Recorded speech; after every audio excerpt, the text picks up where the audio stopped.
charge notamment du climat, des transitions alimentaires et énergétiques. Vous avez été élu justement à la tête du marché d'intérêt national de Nantes, c'est le deuxième de France d'ailleurs, le 26 mars dernier, et ce matin c'était déjà un peu l'heure des bilans, puisque lors du déménagement du mine il y a 2 ans entre Nantes et Rezé, l'ambition c'était de considérablement augmenter le tri des déchets sur le site. Alors où en est-on en ce moment? On a atteint les objectifs qu'on avait fixés sur 4 ans dès la première année, non seulement en termes de réduction des déchets, mais aussi de valorisation des déchets, puisque aujourd'hui, 100% des déchets sur le mine sont valorisés d'une manière ou d'une autre. Donc il y a une partie qui va être recyclée, triée, une autre partie qui va partir pour les biodéchets sur de la production de méthane, donc la méthanisation, et puis il y a une partie de tout venant qui est incinérée à Arc-en-Ciel et qui est valorisée puisqu'on utilise cette chaleur-là pour alimenter notamment notre réseau de chaleur. Ça représente combien, quelle quantité de déchets par exemple en 2020?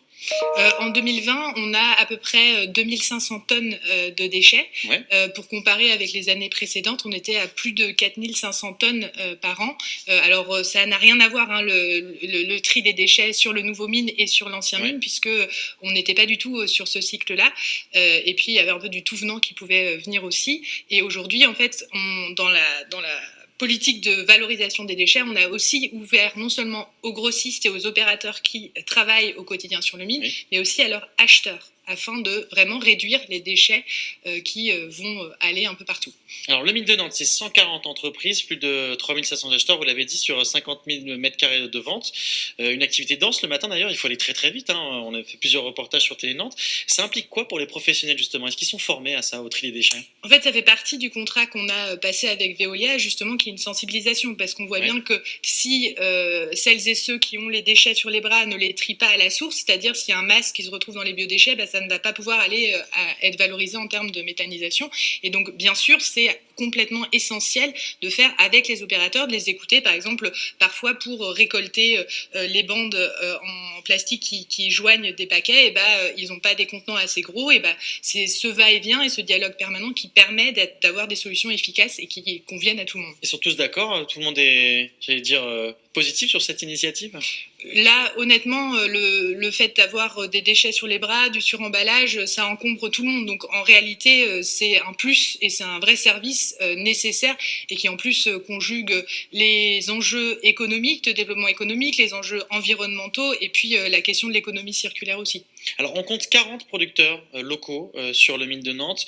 Voir ce nombre augmenter, c'est une autre priorité de votre mandat en tant que présidente du mine? Tout à fait, on a vu à l'aune de la crise sanitaire notamment la question de l'alimentation, de la précarité alimentaire aussi. Il y avait aussi ce matin le Secours populaire qui a récolté un nombre important de tonnages et qui redistribue ensuite à toutes les associations de l'agglomération. Mais la question de la relocalisation de notre production, la question de la résilience ou de la sécurité alimentaire, c'est-à-dire qu'on voit la fragilité de notre système et le mine est un vrai outil opérationnel pour réancrer. C'est un laboratoire un peu le mine justement pour vous d'essayer de concilier économie et écologie? C'est pas un laboratoire, c'est vraiment un outil opérationnel de démontrer aussi et je pense que le nouveau mine aujourd'hui s'y prête totalement. Il y a la question du tri des déchets, mais on avait déjà initié les choses avec une centrale photovoltaïque, la mutualisation du froid, et on va aller plus loin là aussi pour réduire les déchets à la source. On profite de votre présence pour une petite question politique désormais. On voit que les socialistes et les écologistes arrivent à s'entendre au niveau municipal. C'est beaucoup plus compliqué quand on augmente un petit peu la taille du territoire, j'allais dire.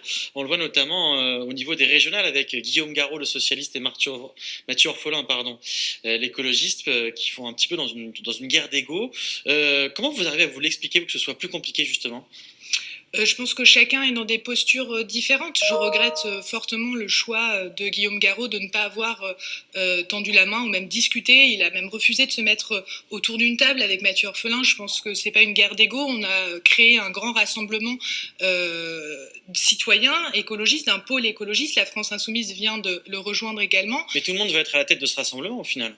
Absolument pas. Mathieu Orphelin n'a jamais posé de conditions. Ils ont créé un appel. C'est les signataires de l'appel qui ont voté pour les têtes de liste, la tête de liste régionale, la tête de liste départementale. Et la main a toujours été tendue au Parti socialiste. On regrette qu'il souhaite faire bande à part. Mais pour gagner la région, il n'y a pas de fatalité à ce que cette région reste à droite ou parte à la République en marche. Et donc, on est assez confiant. Il faudra se rassembler et rassembler les forces de gauche. Je pense que tous les électeurs aujourd'hui ne veulent pas être laissés abandonner à un choix, à choisir entre la République en marche, la droite ou l'extrême droite, et au contraire veulent et nous appellent à nous rassembler, ce qu'on va faire aussi au départemental. En 2 mots, vous en tant qu'écologiste, vous craignez que ce soit justement ça qui empêche finalement aux écologistes de prendre les manettes de conseils régionaux, départementaux?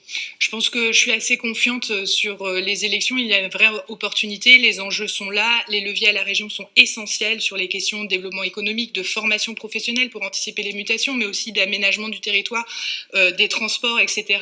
Et donc, je pense qu'il y a vraiment une importance de gagner ces élections, et on ne gagnera que si on est rassemblés. Si on ne l'est pas au premier tour, je ne désespère pas qu'on le soit au deuxième. Merci beaucoup Julie Lernos d'avoir été sur Télé Nantes ce soir.